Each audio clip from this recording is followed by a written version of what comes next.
जब मैं छोटा था तो मुझे अपने पिताजी के ऊपर दिलेरी थी।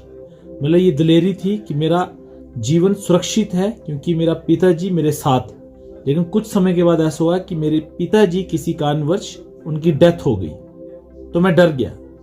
फिर उसके साथ ही साथ जब मैं नौजवान था तो स्कूल में बच्चे लड़ाई झगड़े करते थे, तो हमारे मोहल्ले में एक भाई था, बहुत बड़ा उस टाइम का बदमाश था, तो मेरा कनेक्शन उसके साथ हुआ, तो मुझे उस पर दिलेरी थी। लेकिन एक समय ऐसा आया वो भी मर गया। तो मेरे प्रियो, इन दिनों में जो दुनिया में हालत है, परिस्थितियां है, माहौल है, हमारी दिलेरी किस पर है? हमारी दिलेरी किस पर है? मैं आपको बता दूं, अगर आपकी दिलेरी परमेश्वर को छोड़ और किसी भी चीज पर है, चाहे वो पैसा हो, व्यक्ति हो, किसी भी चीज पर हो, आप जयवंत नहीं जी सकते।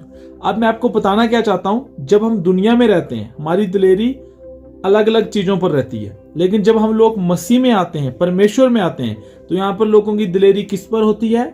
मैं इस चर्च के साथ जुड़ा हूं तो मैं जयवंत जीवन जीऊंगा। मैं इस प्रॉफिट के पास जाता हूं, अपोस्टल के पास जाता हूं, ब्रांच में जाता हूं, तो मैं जयवंत जीवन जीऊंगा। लेकिन मैं आपको बता दूं, ये सब अपनी जगह सही है, अच्छा है, लेकिन मेरी और आपकी जो दिलेरी है वो परमेश्वर के ऊपर होनी चाहिए, वो परमेश्वर के वचन के ऊपर होनी चाहिए। तभी आप जयवंत जीवन जी सकते हो, मसीह में मैच्योरिटी में आ सकते हो।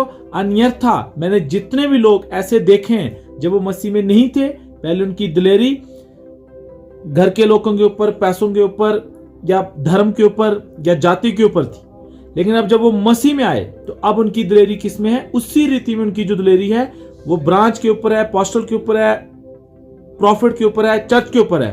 तो वो बहुत से लोग मैंने ऐसे देखे जो एक समय बड़ी बड़ी बातें करते थे, लेकिन उनकी दिलेरी गलत जगह में थी, जो माइंडसेट गलत बेस पर बना था। कुछ समय के बाद वो हारा हुआ जीवन जी रहे हैं। आज वो मसीह में भी नहीं है, आज वो चर्च में भी नहीं है। तो मैं आपको क्या बताना चाहता हूं, योशू की किताब अध्याय 1:9 में लिखा है, क्या मैंने तुझे आज्ञा नहीं दी? हियाव बांधकर दृढ़ हो जा, भय ना खा और तेरा मन कच्चा ना हो, क्योंकि जहां जहां तू जाएगा वहां वहां तेरा परमेश्वर यहोवा तेरे संग रहेगा। जहां जहां तू जाएगा वहां वहां तेरा परमेश्वर यीशु मसीह तेरे संग रहेगा। आपका चर्च, आपकी ब्रांच, आपका प्रॉफिट, आपका अपोस्टल, आपका पास्टर हर वक्त आपके साथ नहीं रह सकता। ये जो वायदा है ये सिर्फ परमेश्वर आपके साथ कर रहा है।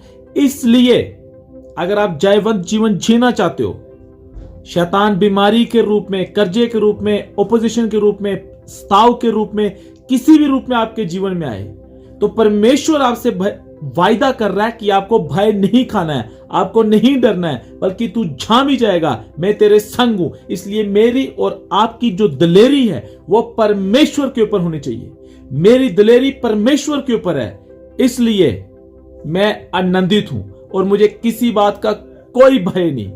और मुझे पता है मैं जयवंत जीवन जीऊंगा, मैं मसीह में मैच्योर बनूंगा और मैं अपनी लाइफ में जय में जीऊंगा, अपने जीवन के हर क्षेत्र में जय में जीऊंगा, क्योंकि मेरी जो दिलेरी है वो परमेश्वर यीशु मसीह के ऊपर है। प्रभु आप सबको आशीष दे। जय मसीह की।